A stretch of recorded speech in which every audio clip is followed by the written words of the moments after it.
días, bienvenidos a las entrevistas en Religión Digital. Hoy nos acompañan dos personajes muy interesantes para hablar de un tema súper interesante. Jorge Guibert, buenos días. Buenos días. Juan Carlos Escribano, muy buenos días. Buenos días. Coautores de este vesperal hispano-mozárabe, que se lo crean o no, a mí me ha causado mucha sorpresa. Es la primera vez en 18 siglos de historia del rito en el que se sistematiza en castellano. Una liturgia que ha pasado por muchísimas vicisitudes a lo largo de la historia y que afortunadamente, lo digo por la riqueza y por la pluralidad, se está recuperando. Cuéntenos, Padre Guibert, ¿cómo surge esta idea y por qué es relevante que la liturgia hispano-mozárabe pueda estar en este libro como hoy estamos celebrando? Cuando el cristianismo entró en España, las primeras iglesias fueron organizando la celebración de la Eucaristía y la oración del pueblo cristiano. Y así se fue formando una liturgia propia, diferente de las otras liturgias. Cada país organizaba su liturgia propia. La liturgia hispánica empieza pues a partir del siglo IV, V, se fue desarrollando, llegó el momento de auge en los siglos VII y VIII, y en el 711, con la invasión musulmana, pues la España visigótica desapareció. La liturgia continuó utilizándose en los reinos que se formaron en el norte de la península y en los cristianos que estaban bajo la dominación musulmana. En el año 1080, el Papa Gregorio VII pidió a los monarcas españoles que renunciaran a la liturgia propia para la liturgia romana. La liturgia romana. Con mucho dolor y con muchas dificultades se hizo el cambio, pero los cristianos que estaban bajo los musulmanes continuaron con la liturgia antigua. Cuando Alfonso VI conquista Toledo, se encuentra con un grupo que se niegan a aceptar la liturgia romana y se les permite continuar con su liturgia propia. Cuando en el siglo XVI es nombrado arzobispo de Toledo el cardenal Cisneros, se encontró pues que había unos cristianos que utilizaban esta liturgia con unos libros viejos escritos a mano y que se estaban perdiendo. Entonces se encarga al canónigo Alfonso Ortiz que prepare una edición nueva de los libros, y el cardenal Cisneros publica el misal y el breviario hispánicos o hispano-mozárabes.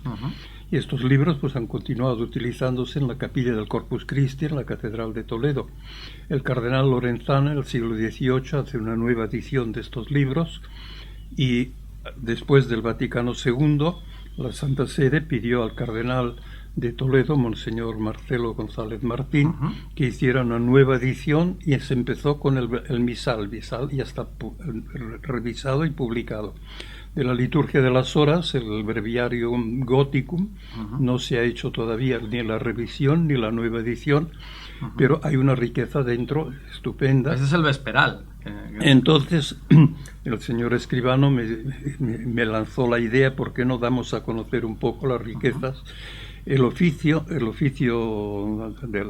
que llamamos la liturgia de las horas en el rito romano, en el rito hispánico, tiene 2 horas. Por la tarde las vísperas y por la mañana el oficio de la mañana. El oficio de la mañana es muy largo y complicado, en cambio las vísperas son muy sencillas, y hemos hecho pues dar a conocer. Estos son textos escogidos de todo el breviario, porque es enorme el material que hay. Esto simplemente es una presentación para que la gente lo conozca y empieza a apreciarlo. ¿El sacerdote preside bajo ese rito cuando...? Estas celebraciones eran siempre el pueblo con los sacerdotes y diáconos. O sea, era cada día al atardecer. Empezaban las vísperas con la bendición de la lámpara, que ha de iluminar las tinieblas de la noche. Entonces hay una salmodia, unas oraciones, y esta era la oración de la tarde. Juan Carlos, tú entiendo que participas como laico que eres en este tipo de celebraciones. ¿Qué consideras que es cuánto hay atrayente y por qué? ¿Y por qué participar en estas vísperas? A diferencia de las normales, entre comillas. De las romanas. Bueno, de las romanas. En primer lugar, es nuestra tradición. Es una liturgia propia de España, que estaba perdiéndose. Sí. Gracias a Dios se recuperó con todo lo que ha contado el padre Jorge, y que nos ofrece un modelo celebrativo, a mi entender, muy rico en significado y con una espiritualidad tremenda. Es para mí una liturgia muy popular, participa mucho el pueblo. Yo, claro, estamos acostumbrados al rito romano, que es pues, donde hemos crecido, claro. hemos celebrado los sacramentos, y yo hace años pues descubrí la liturgia mozárabe, pues gracias a la celebración semanal que se hace aquí en Madrid con el padre Manuel, y bueno, luego en Toledo también he ido unas cuantas veces, y la verdad es que es una liturgia muy rica, con mucho simbolismo y muy atrayente. ¿Qué destacaríais de esos simbolismos para los profanos, para los que nos estén escuchando y no sepan qué es? Sí, bueno, el mozárabe sabemos lo que es, el rito mozárabe suena, pero ¿qué se experimenta? Esto, por ejemplo, lo que ha comentado del comienzo, del prender la llama para que la luz ilumine, para que todo... ¿Qué elementos hay diferenciadores y específicos de esa liturgia, que también es muy nuestra, como decías? Las vísperas empiezan siempre en nombre de nuestro Señor Jesucristo, luz y paz.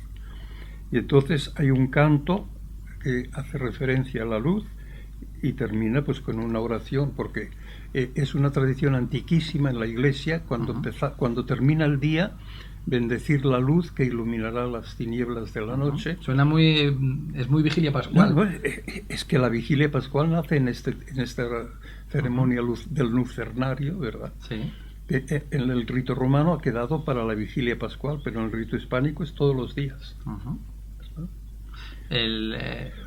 Otra característica es que el rito hispánico al principio rezaba salmos enteros y después lo abandonaron los salmos, hacían solo un extracto del salmo convertido en forma responsorial, y es una gran riqueza de cómo leen la escritura, cómo la interpretan y cómo la aplican. Decía que es una participación del pueblo con los sacerdotes y diáconos. La participación del pueblo es diferente a... O sea, porque antiguamente todo el mundo, el pueblo asistía a estas oraciones. No era una cosa del clero que lo celebraba privadamente. O sea, en España estamos acostumbrados en las catedrales que hay los coros que ocupan la parte principal de la iglesia. En Toledo es un caso para los antiguos las celebraciones era el pueblo con sus ministros y todos participaban. ¿Por qué es necesario recuperar ese tipo de liturgia, aparte por la riqueza? Y yo creo que es una herencia que hemos recibido y que no vale la pena. Yo aquí en la introducción digo, dice, este vesperal simplemente quiere ser un subsidio para permitir una aproximación a unos venerables y ricos textos litúrgicos escritos originariamente en latín, que alimentaron la fe y la piedad de muchas generaciones de cristianos que sirvieron a Dios de acuerdo con las prescripciones de la Iglesia de Hispania, entre los albores del cristianismo en la península ibérica hasta el siglo XI, momento en el que tuvo lugar, por voluntad de la sede romana, la sustitución de la secular liturgia propia por la liturgia romana. Por el contenido de este vesperal ofrece al lector, en primer lugar, unos textos bíblicos que en su momento histórico fueron escogidos y adaptados para permitir una plegaria devota, siempre de acuerdo con la verdadera tradición de la Iglesia de Cristo. Y en segundo lugar, presenta unos textos eucológicos que son el resultado de una reflexión contemplativa del contenido de las Escrituras Santas. Por esta razón creemos que los cristianos que quieran dedicar parte de su tiempo a la lectura de este vesperal podrán encontrar un material precioso que puede ser de ayuda en nuestro constante esfuerzo para aprender cómo acercarnos a Dios por medio de la verdadera oración. Este es el resumen, digamos, con el que presento la cosa. Cuando se habla de la liturgia mozárabe se habla de Toledo, pero no solo en Toledo. ¿Dónde podemos encontrar hoy en España? Hoy hay Creo que hay alguna cosa así, alguna que otra vez en algunas diócesis celebran tal día o tal otra fiesta. Algunas fiestas, sobre todo de santos mozárabes, se celebran pero bastante. fijo está la Catedral de Toledo y después aquí en Madrid. En Madrid una vez a la semana. Cuando yo estaba en Valdedios, pues lo celebrábamos 2 veces al mes, celebrábamos allí en el conventín, pero ahora ya nadie lo... ¿Y cuántas personas pueden seguir este rito? ¿Cuántas? Estamos hablando de las comunidades en Toledo, en Madrid. En Madrid. Los mozárabes son bastantes. Sí, en Toledo sí. En Toledo hay varias parroquias exclusivamente para los mozárabes. Hay una asociación también. Sí, de caballeros mozárabes también. Y aquí en Madrid la verdad es que todas las semanas se junta un grupo de fieles bastante importante. En la Basílica de la Concepción, en la calle Goya, todos los martes a las 7 de la tarde se celebra la Eucaristía en rito hispano y atrae... Bueno, incluso aquí en Madrid se ha formado una asociación de fieles que siguen esta liturgia y paralelamente también una asociación de sacerdotes ligados a esta liturgia, que aunque no son exclusivamente de rito mozárabe, sí, pero hay que conocerla para poder y tener el celebrar permiso concedido por Toledo, porque no hay que olvidar que el superior del rito es el arzobispo de Toledo. Don Braulio es receptivo a ese tipo de liturgia. Sí. Esta tarde va a venir a presentar. Esta tarde, 27 de abril, a las 8 de la tarde, en la parroquia de la Concepción, presentáis el libro que lo ha editado el Centro de Pastoral Litúrgica de Barcelona, ¿no? Sí. El centro ha publicado también 2 volúmenes por los textos de las misas. Y ahora pues han publicado el Vesperal. Sí, hay que aclarar una cosa, que aunque este libro es perfectamente válido para rezar de forma privada, pero no es un libro litúrgico oficial publicado por Toledo, que es en este caso quien tiene que dar primero el permiso para que luego la Santa Sede lo reconozca. Es un intento de, bueno, pues como todo este breviario está en latín, pues por lo menos quien quiera conocerlo, que el gran público pueda acercarse. No, pero en la práctica vamos a tener al arzobispo en la presentación, en la práctica claro.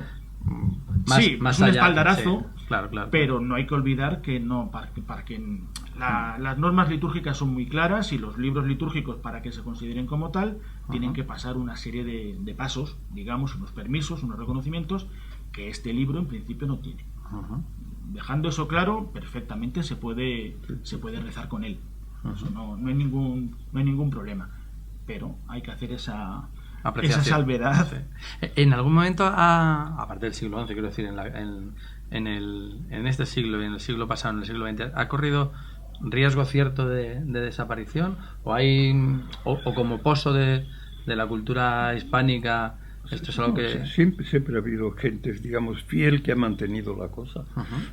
Porque, por ejemplo, una liturgia parecida a la hispánica era la liturgia galicana, y cuando Carlomagno cambió de la liturgia galicana a la liturgia romana, la liturgia galicana desapareció y no ha vuelto a tener vida en absoluto. En cambio, la liturgia hispánica se ha salvado de esta supresión y se ha mantenido.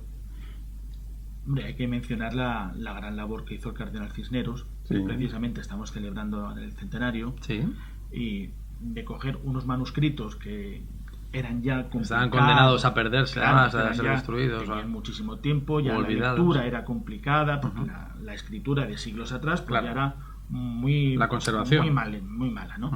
Entonces hace una gran labor, el cardenal Cisneros, para el encargo del canónigo Ortiz, y gracias al trabajo del canónigo Ortiz y de más gente, se logró imprimir los libros mozárabes en la misa y el oficio, y gracias a ellos pues se han conservado. ¿Cómo animaríais a alguien que nos escuche a participar? ¿Cómo se le puede enganchar en esto? El atractivo, porque claro, este tipo de cosas al principio entran por contacto, amistades o por algún conocimiento de alguna manera, incluyendo alguna entrevista. ¿Cómo se le puede decir a alguien que le pueda sonar? Pero ¿qué me puedo encontrar? Un atractivo que me pueda llamar la atención. Lo que no se conoce no se puede amar. Hay que empezar a conocerlo. Mi primer contacto con la liturgia hispánica es del año 1970. Yo empezaba a estudiar liturgia en San Anselmo, en Roma, y asistí a un seminario que dirigía el padre Jordi Pinell, monje de Montserrat. Hicimos un seminario sobre liturgia hispánica. Y allí pues empecé a conocerla. Hice mi tesis de licencia sobre liturgia hispánica, mi tesis doctoral sobre liturgia hispánica. Y después, cuando estuve en Valdedios, el arzobispo de Oviedo me pidió que tuviésemos celebraciones en la iglesia de San Salvador, el conventín, que es una iglesia del siglo IX, y allí celebrábamos 2 veces al mes en liturgia hispánica, ya que ha habido todo este ir conociendo poco a poco y entonces apreciando el valor.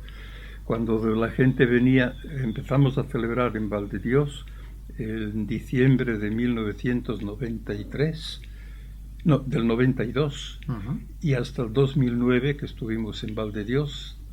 Siempre que celebrábamos había gente y la gente participaba y apreciaba estas celebraciones. Porque cuando se conocen uno se interesa.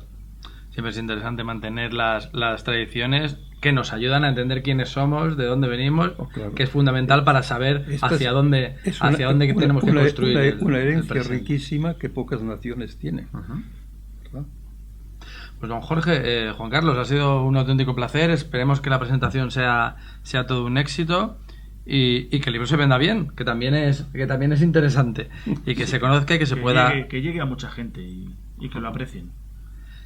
Parte de nuestro pasado, de nuestro legado como españoles, pero también como cristianos, que está íntimamente ligado, al menos hasta hace bien poco. Un auténtico placer. Muchísimas gracias por darnos a conocer esta liturgia todavía desconocida, pese a que tiene bastantes siglos de vigencia. Muchísimas gracias a los dos. Y a ustedes, pues les esperamos en nuevas ediciones de las entrevistas en Religión Digital. Muy buenos días.